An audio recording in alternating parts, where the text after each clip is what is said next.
അങ്ങനെ വീണ്ടും ദിവസങ്ങൾ കടന്നുപോയി. അമ്മു ബാംഗ്ലൂരിലെത്തിയിട്ട് ഒരാഴ്ച ഇന്ന് തികയുന്നു. വീട്ടിലെ ആ സുരക്ഷിതയിൽ നിന്നും ആദ്യമായാണ് അവൾ പുറത്തൊരു ലോകത്തേക്ക് ഇറങ്ങുന്നത്. ഇത്രയും കാലം ഗേൾസ് കോളേജിൻ്റെ 4 ചുവരുകൾക്കുള്ളിൽ മാത്രം ഒതുങ്ങി നിന്ന അവൾക്ക് ആണും പെണ്ണും ഒരുമിച്ച് പഠിക്കുന്ന ആ വലിയ ക്യാമ്പസ് വല്ലാത്തൊരു അത്ഭുതമായിരുന്നു. ഞായറാഴ്ച ആയതുകൊണ്ട് എനിക്കും ലീവായിരുന്നു. കുവൈറ്റിലെ കഠിനമായ ചൂടിൽ നിന്നും മാറി റൂമിലെ സിയുടെ തണുപ്പിൽ ഞാൻ അവളുടെ കോളിനായി കാത്തിരിക്കുകയായിരുന്നു. കൃത്യം 10 മണിക്ക് തന്നെ അവളുടെ കോൾ വന്നു. ഹലോ മഹിയേട്ടാ, എന്താ തിരക്കിലാണോ? ഏയ് അല്ലടി, നിൻ്റെ കോളും കാത്തിരിക്കുകയായിരുന്നു. എങ്ങനെയുണ്ട് ബാംഗ്ലൂർ? നിൻ്റെ പുതിയ കോളേജും ഹോസ്റ്റലൊക്കെ ഇഷ്ടപ്പെട്ടോ? ഞാൻ ചോദിച്ചു. അമ്മു വല്ലാത്തൊരു ആവേശത്തോടെ. ഹോ എൻ്റെ ഏട്ടാ, എന്താ പറയുക, സൂപ്പർ. എനിക്ക് ശരിക്കും വിശ്വസിക്കാൻ പറ്റുന്നില്ല. ഞാൻ ഇതുവരെ കണ്ട ലോകമല്ല ഇത്. ക്യാമ്പസൊക്കെ എത്ര വലുതാണെന്നോ. പിന്നെ ഇവിടെ ആൺകുട്ടികളും പെൺകുട്ടികളൊക്കെ എത്ര ഫ്രീ ആയിട്ടാണ് ഇടപെടുന്നത്. ആദ്യം എനിക്കൊരു ചെറിയ പേടിയുണ്ടായിരുന്നു, പക്ഷെ ഇപ്പോൾ അതൊക്കെ മാറി, അമ്മ പറഞ്ഞു. അവൾ ഓരോന്ന് പറഞ്ഞുകൊണ്ടിരിക്കുമ്പോൾ എൻ്റെ ഉള്ളിൽ ചെറിയൊരു അസ്വസ്ഥത ഉടലെടുത്തു. ആണോ? അപ്പോൾ നിനക്ക് ഫ്രണ്ട്സിനെയൊക്കെ കിട്ടിയോ? ആൺകുട്ടികളൊക്കെ നിന്നോട് സംസാരിക്കാൻ വരാറുണ്ടോ? ഞാൻ ചോദിച്ചു. ആ ഉണ്ടല്ലോ ഏട്ടാ, എൻ്റെ ക്ലാസ്സിലൊരു പയ്യൻ രാഹുൽ. അവൻ ഭയങ്കര ഹെൽപ്ഫുള്ളാണ്. എനിക്ക് നോട്ട്സൊക്കെ തന്നു. പിന്നെ വൈകുന്നേരം ക്ലാസ് കഴിഞ്ഞപ്പോൾ ഞങ്ങൾ കുറച്ച് പേർ ചേർന്ന് പുറത്തു പോയി ജ്യൂസൊക്കെ കുടിച്ചു. ഇത്രയും കാലം ഗേൾസ് സ്കൂളിൽ പഠിച്ചതുകൊണ്ട് എനിക്കിതൊക്കെ വല്ലാത്തൊരു ഫ്രീഡമായിട്ടാണ് തോന്നുന്നത്, അമ്മ പറഞ്ഞു. അവൾ രാഹുൽ എന്ന് പറഞ്ഞപ്പോൾ തന്നെ എൻ്റെ ഉള്ളിൽ ഒരു പിടച്ചിലുണ്ടായി. പണ്ട് ആ കാമുകൻ അവളെ ചതിച്ചത് ഓർമ്മ വന്നപ്പോൾ എനിക്ക് വല്ലാത്ത ആശങ്ക തോന്നി. അമ്മു, നിനക്ക് സന്തോഷമാണെന്നറിഞ്ഞതിൽ എനിക്കും സന്തോഷമുണ്ട്. പക്ഷേ നീ ഒന്ന് ശ്രദ്ധിക്കണം. ബാംഗ്ലൂരാണ്, നല്ലതും ചീത്തയും അവിടെ ഉണ്ടാകും. പ്രത്യേകിച്ച് ആൺകുട്ടികളോട് ഇടപെടുമ്പോൾ ഒരു ലിമിറ്റ് വെക്കുന്നത് നല്ലതാണ്, ഞാൻ പറഞ്ഞു. അത് കേട്ട് ചിരിച്ചുകൊണ്ട് അമ്മ പറഞ്ഞു. ഹോ എൻ്റെ മഹിയേട്ടാ, ഏട്ടൻ എപ്പോഴും പേടിയാണോ? ഏട്ടാ, ഇവിടെ എല്ലാവരും മോഡേണാണ്. ആർക്കും ആരെയും നോക്കാൻ സമയമില്ല. പിന്നെ ഇവിടുത്തെ ഡ്രസ്സിങ്ങൊക്കെ കണ്ടാൽ ഏട്ടൻ നെട്ടും. ഞാൻ അവിടെ ഇടുന്നേക്കാൾ ചെറുതാണ് ഇവിടെ പെൺകുട്ടികൾ ക്യാമ്പസിലിടുന്നത്. എനിക്കും അത് കാണുമ്പോഴൊക്കെ ഇടാൻ കൊതിയാവാറുണ്ട്. അവളത് പറഞ്ഞപ്പോൾ എൻ്റെ മനസ്സിലേക്ക് നാട്ടിൽ വെച്ച് അവൾ അയച്ചു തന്ന ആ ഫോട്ടോസ് ഓടിയെത്തി. നീ പുതിയ കാര്യങ്ങൾ പരീക്ഷിക്കുന്നതിൽ എനിക്ക് കുഴപ്പമൊന്നുമില്ല. പക്ഷേ നീ എനിക്കന്ന് അയച്ചു തന്ന ഫോട്ടോസ്, അത് ഓർമ്മയുണ്ടല്ലോ. അങ്ങനെയൊന്നും നീ അവരുടെ മുന്നിൽ പോയി നിൽക്കരുത്. നിന്നെക്കുറിച്ചുള്ള എൻ്റെ കരുതൽ നിനക്കറിയാലോ. ആ എനിക്കറിയാം ഏട്ടാ. ഏട്ടൻ എന്നോടുള്ള ആ സ്നേഹം എനിക്ക് നന്നായി അറിയാം. പക്ഷേ ഇവിടെ ആരെയും അങ്ങനെയൊന്നും നോക്കുന്നില്ല.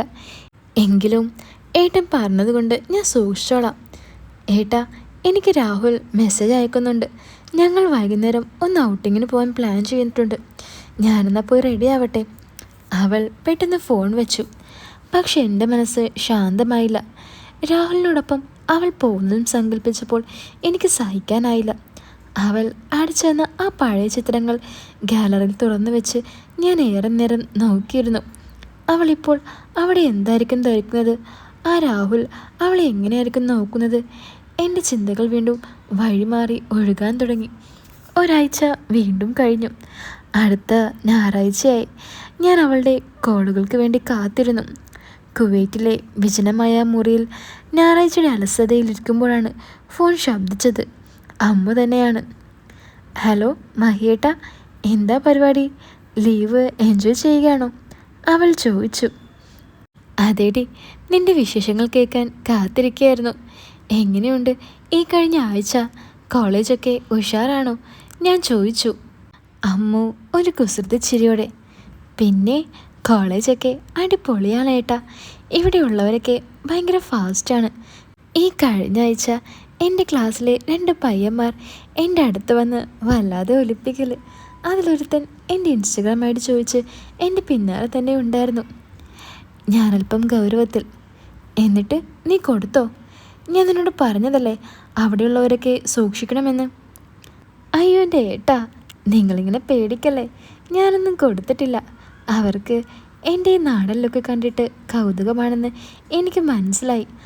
അവരുടെ നോട്ടം കണ്ടാൽ എനിക്കറിയാം അവരുടെ ഉള്ളിലിരിപ്പൊക്കെ. പക്ഷേ എനിക്കിതൊക്കെ കാണുമ്പോൾ ഒരു കോമഡി ആയിട്ടാണ് തോന്നുന്നത്. നാട്ടിലായിരുന്നെങ്കിൽ ഞാൻ പേടിച്ചു പോയനെ. പക്ഷേ ഇപ്പോൾ എനിക്ക് അവരെ എങ്ങനെ കൈകാര്യം ചെയ്യണമെന്ന് നന്നായി അറിയാം. അവൾ ഓരോന്ന് പറഞ്ഞ് ചിരിക്കുമ്പോഴും എൻ്റെ മനസ്സ് ആ രാഹുലിൽ തന്നെയായിരുന്നു ഉടക്കിയിരുന്നത്. ശരി. അല്ല, നിൻ്റെ ആ പഴയ സുഹൃത്ത് രാഹുൽ എവിടെ? അവനെ ഇപ്പോഴും കാണാറുണ്ടോ? അതോ അവന് നിൻ്റെ ഐഡി ചോദിച്ച് നിൻ്റെ പിന്നാലെ ഉണ്ടോ? ഞാൻ ചോദിച്ചു. അമ്മു പൊട്ടിച്ചിരിച്ചോണ്ട്. രാഹുലോ? അയ്യോ ഏട്ടാ, അവനൊരു പാവ. അവനിപ്പോഴും കൂടെയുണ്ട്. പക്ഷെ അവനെപ്പറ്റി ഏട്ടനൊട്ടും ടെൻഷൻ അടിക്കണ്ട.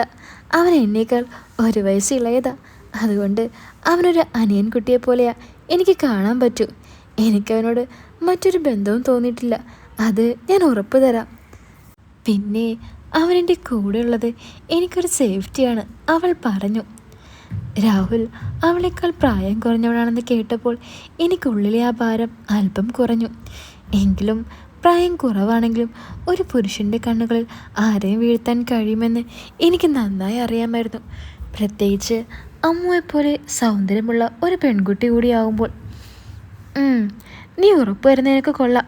പക്ഷേ പ്രായമൊന്നും ഈ കാര്യത്തിൽ ഒരു തടസ്സമല്ല അമ്മു. നിൻ്റെ ഈ വേഷവും രൂപവും കണ്ട് ആരും വീണു പോവും. നീ അവരോട് അധികം അടുപ്പം കാണിക്കണ്ട, ഞാൻ പറഞ്ഞു. ഹോ എൻ്റെ മഹിയേട്ടാ, ഏട്ടനത്രയ്ക്ക് അസൂയ പാടില്ല കേട്ടോ. ഞാൻ ആരെ കൂടെ കൂട്ടിയാലും എൻ്റെ മനസ്സിൽ മഹിയേട്ടനുള്ള സ്ഥാനം വേറെ ആർക്കും ഉണ്ടാകില്ല. അത് ഏട്ടൻ അറിയില്ലേ? അവളുടെ ആ മറുപടിയിൽ എൻ്റെ ഹൃദയമിടിപ്പ് ഒന്നുകൂടി കൂടി. അവളുടെ വാക്കുകളിൽ പഴയ പെങ്ങൾ മാത്രമല്ല, എന്നെ സ്വന്തമാക്കാൻ ആഗ്രഹിക്കുന്ന ഒരു പെണ്ണിൻ്റെ ഭാവം കൂടി കളഞ്ഞിട്ടുണ്ടോ എന്ന് ഞാൻ സംശയിച്ചു. അമ്മുവിൻ്റെ ആവശ്യം നിറഞ്ഞ സംസാരത്തിൽ പെട്ടെന്നൊരു നിശബ്ദത പടർന്നു. അവൾ എന്തോ ഗൗരവമായി പറയാൻ പോവാണെന്ന് എനിക്ക് മനസ്സിലായി. കുവൈറ്റിലെ എൻ്റെ ആ മുറിയിൽ ആ നിശബ്ദത എനിക്ക് വല്ലാത്തൊരു ഭയമായി നിൽക്കുന്നു. മഹിയേട്ടാ, എനിക്ക് ഏട്ടനോട് ഒരു കാര്യം തുറന്നു പറയാനുണ്ട്. സത്യം പറഞ്ഞാൽ ഈ ബാംഗ്ലൂർ യാത്രയും ഈ കോളേജ് സെലക്ഷനൊന്നും വെറുതെ ആയില്ല. എന്താ അമ്മു നീ പറയുന്നത്? നിനക്കിതിലും നല്ല കോളേജ് നാട്ടിൽ കിട്ടുമായിരുന്നില്ലേ? പിന്നെന്തിനാ നീ അങ്ങോട്ട് പോയത്? ഞാൻ ചോദിച്ചു. അതാണ് ഏട്ടാ ഞാൻ പറയാൻ പോകുന്നത്. എനിക്കാരോടും ഇത് തുറന്നു പറയാൻ പറ്റിയിട്ടില്ല. നാട്ടിൽ ഞാൻ ആരെയും അറിയിക്കാതെ ഒരാളെ സ്നേഹിക്കുന്നുണ്ട്. ആ ചെറുപ്പക്കാരൻ ഇപ്പോൾ ബാംഗ്ലൂരിലാണ് ജോലി ചെയ്യുന്നത്. അവനോടൊപ്പം ഇരിക്കാൻ വേണ്ടിയാണ്, അവനെ ഇടയ്ക്കിടയ്ക്ക് കാണാൻ വേണ്ടിയാണ് ഞാൻ ഈ കോളേജ് തിരഞ്ഞെടുത്തത്. അവൻ്റെ നിർദ്ദേശപ്രകാരമാണ് ഞാൻ ഇവിടേക്ക് വന്നത്. അവൾ പറഞ്ഞു നിർത്തിയതും എൻ്റെ കാതുകളിൽ എന്തോ ഒന്ന് പൊട്ടിത്തെറിക്കുന്ന പോലെ തോന്നി. ഇത്രയും കാലം ഞാൻ അവൾക്ക് വേണ്ടി ചിലവച്ച സമയം, അവൾക്ക് നൽകിയ കരുതൽ, എൻ്റെ ഉള്ളിൽ അവളോട് വളർന്നു വരുന്ന ആഗ്രഹങ്ങൾ എല്ലാം ഒരു നിമിഷം കൊണ്ട് തകർന്ന് വീണ പോലെ. ഞാൻ പതിഞ്ഞ സ്വരത്തിൽ അവളോട് ചോദിച്ചു, അമ്മു നീ എന്തായി പറയുന്നേ? ബാംഗ്ലൂരിൽ പോയത് വെറുതെ അല്ലെന്ന് പറഞ്ഞാൽ ഇതിനായിരുന്നോ നീ ഇത്രയും ദൂരം പോയത്? അതെ ഏട്ടാ, ആരോടും പറയാൻ എനിക്ക് ധൈര്യമില്ലായിരുന്നു. അവനവിടെ വർക്ക് ചെയ്യുന്നത് ആ ഒരൊറ്റ കാരണം കൊണ്ടാണ് ഞാൻ ഈ കോളേജ് തിരഞ്ഞെടുത്തത്. ഏട്ടനോട് പറയണമെന്ന് കരുതിയതാ. പക്ഷേ ഏട്ടൻ എന്ത് വിചാരിക്കുമെന്ന് പേടിച്ചാ ഞാനൊരു ദീർഘശ്വാസം വിട്ടുകൊണ്ട്. എന്താ അമ്മു നീ എന്നെക്കുറിച്ച് വിചാരിച്ചത്? നിൻ്റെ പഴയ പ്രണയ തകർച്ചയിൽ കൂടെ നിന്നത് ഞാനല്ലേ? എന്നോട് ഇതെങ്കിലും നിനക്ക് തുറന്നു പറയായിരുന്നു. എന്നെ നീ ഒരു ഏട്ടനായിട്ടല്ലേ കണ്ടിരുന്നത്? പിന്നെന്താ നീ എന്നിൽ നിന്നും ഇത് മറച്ചു വെച്ചത്? ഞാൻ ചോദിച്ചു. അയ്യോ ഏട്ടാ, ഏട്ടൻ എനിക്കിപ്പോഴും പഴയ മഹിയേട്ടൻ തന്നെയാണ്. പക്ഷേ എനിക്ക് പേടിയായിരുന്നു, അവൾ പറഞ്ഞു. പേടിയല്ല അമ്മു, നീ എന്നെ വിശ്വസിച്ചില്ല എന്നതാണ് സത്യം. നിൻ്റെ ഓരോ കാര്യങ്ങളും ഓരോ ഇഷ്ടങ്ങളും എന്നോട് നീ പറഞ്ഞിരുന്നു. ഇത്രയും വലിയൊരു കാര്യം ഉള്ളിൽ ഒളിപ്പിച്ചു വെച്ചെന്ന് കേൾക്കുമ്പോൾ എനിക്ക് വല്ലാതെ വിഷമം തോന്നുന്നുണ്ട്. എന്നോട് നിനക്ക് ആ സ്നേഹമുണ്ടായിരുന്നെങ്കിൽ നീ ഇത് പറയുമായിരുന്നു. ശരിക്കും ഞാൻ നിൻ്റെ ആരുമല്ലെന്ന് നീ ഇപ്പോൾ തെളിയിച്ചു, ഞാൻ പറഞ്ഞു. അയ്യോ അങ്ങനെയല്ല ഏട്ടാ, ഞാൻ പറയുന്നൊന്ന് കേൾക്ക്. വേണ്ട അമ്മു, എനിക്കിപ്പോൾ ഒന്നും കേൾക്കണ്ട. എനിക്കല്പം സമാധാനം വേണം. നീ നിൻ്റെ ഇഷ്ടത്തിന് നടന്നോളൂ. എനിക്ക് നിന്നെ നിർബന്ധിക്കാൻ അവകാശമില്ലല്ലോ. പക്ഷേ നീ എന്നെ വല്ലാതെ വിഷമിപ്പിച്ചു കളഞ്ഞു. അവൾ കൂടുതൽ എന്തൊക്കെയോ പറയാൻ ശ്രമിച്ചെങ്കിലും എൻ്റെ മനസ്സ് അതിനൊന്നും തയ്യാറായിരുന്നില്ല. അവളുടെ വാക്കുകളിപ്പോൾ എനിക്ക് തികച്ചും അവിചാരിതമായി തോന്നി. ശരി അമ്മു, എനിക്ക് കുറച്ച് തിരക്കുണ്ട്, നമുക്ക് പിന്നെ സംസാരിക്കാം. അത്രയും സൗമ്യമായി പറഞ്ഞുകൊണ്ട് ഞാൻ ഫോൺ കട്ടാക്കി. ദേഷ്യത്തെക്കാൾ ഉപരി ഒരു വലിയ ശൂന്യതയാണ് എനിക്കപ്പോൾ അനുഭവപ്പെട്ടത്. ബെഡിൽ വെച്ചിരുന്ന ഫോണിലേക്ക് ഞാൻ നോക്കിയിരുന്നു. അവൾ അയച്ച ഓരോ ചിത്രങ്ങളും ഇപ്പോൾ എൻ്റെ നെഞ്ചിൽ ഒരു ഭാരമായി മാറുന്നത് ഞാൻ ശരിക്കും അറിഞ്ഞു. അതിനുശേഷം പലതവണ അവൾ എന്നെ വിളിച്ചു. പക്ഷെ എനിക്ക് അതൊന്നും എടുക്കുവാൻ സാധിച്ചില്ല. പതിയെ ഞാൻ എൻ്റെ ജോലി തിരക്കിലേക്ക് വഴിമാറിപ്പോയി. 2 ദിവസത്തോളം എൻ്റെ മനസ്സിൽ അമ്മു എന്ന ചിന്ത മാത്രമായിരുന്നു. പതിയെ എൻ്റെ മനസ്സ് അവൾക്ക് അനുയോജ്യമായി ചിന്തിച്ചു തുടങ്ങി. അവൾക്ക് ഒരാളെ സ്നേഹിക്കാൻ എൻ്റെ അനുവാദം വേണ്ടെന്ന തിരിച്ചറിവ് എന്നിൽ ഉടലെടുത്തു. ജോലി കഴിഞ്ഞ് വൈകിട്ട് റൂമിൽ ചെന്ന് ഞാൻ അമ്മുവിനെ വിളിച്ചു. അധികം കാത്തിരിക്കാതെ തന്നെ അവൾ ഫോണെടുത്തു. തുടക്കത്തിലെ അവൾ ക്ഷമാപണം തുടങ്ങിയപ്പോൾ ഞാൻ അവളെ തടഞ്ഞു. അമ്മു, വേണ്ട, നീ ഇനി സോറി ഒന്നും പറയണ്ട. നിൻ്റെ ഭാഗത്ത് അത്ര വലിയ തെറ്റൊന്നുമില്ല. അത് ഉൾക്കൊള്ളാൻ എനിക്ക് സമയമെടുത്തന്നേ ഉള്ളൂ. എന്തൊക്കെ പറഞ്ഞാലും ആരെ സ്നേഹിക്കണമെന്ന് തീരുമാനിക്കാനുള്ള പ്രായവും പക്വതയും നിനക്കുണ്ട്. ഞാൻ കുറച്ചധികം സ്നേഹം വെച്ചതുകൊണ്ട് അങ്ങനെ റിയാക്ട് ചെയ്തതേ ഉള്ളൂ, ഞാൻ പറഞ്ഞു. അല്ല ഏട്ടാ, ഞാൻ ഏട്ടനോടെങ്കിലും പറയണമായിരുന്നു. ഏട്ടനെ പോലെ തന്നെ എൻ്റെ ആ ബ്രേക്കപ്പ് സമയത്ത് അവനും എൻ്റെ ഒപ്പമുണ്ടായിരുന്നു, ഒരാശ്വാസമായി. തീരെ ഓക്കെ അല്ലാത്തൊരു സമയത്ത് അവൻ എന്നെ നൈറ്റ് ഡ്രൈവിങ്ങിനൊക്കെ കൊണ്ടുപോയിട്ടുണ്ട്, അതും ഇത്രയും ദൂരം വന്നിട്ട്. പുതിയതായി കേൾക്കുന്ന ആ കാര്യങ്ങൾ എന്നെ കൂടുതൽ ആശ്ചര്യപ്പെടുത്തി. അവനെ ഇഷ്ടപ്പെടുന്ന കാര്യം മാത്രമല്ല, അതിനു പുറമെ ഒട്ടനവധി കാര്യങ്ങൾ എന്നിൽ നിന്നും അവൾ മറച്ചു വെച്ചിരുന്നു. പക്ഷേ മുന്നത്തെ പോലെ ദേഷ്യപ്പെടാൻ എത്തവണ ഞാൻ മുതിർന്നില്ല. അവൻ നിന്നെ പ്രപ്പോസ് ചെയ്ത സമയത്തെങ്കിലും എന്നോടത് നിനക്കൊന്ന് പറയാമായിരുന്നു, ഞാൻ പറഞ്ഞു. അതേട്ടാ, ഞാനാണ് അവനെ പ്രപ്പോസ് ചെയ്തേ. അവളുടെ വാക്കുകൾ എന്നെ ശരിക്കും ഞെട്ടിച്ചു. എന്താ നീ പറഞ്ഞത്? അതേ ഏട്ടാ, ഞാൻ 1 തവണയല്ല 3 തവണ അവൻ്റെ കൂടെ ലോങ് ഡ്രൈവിന് പോയിട്ടുണ്ട്.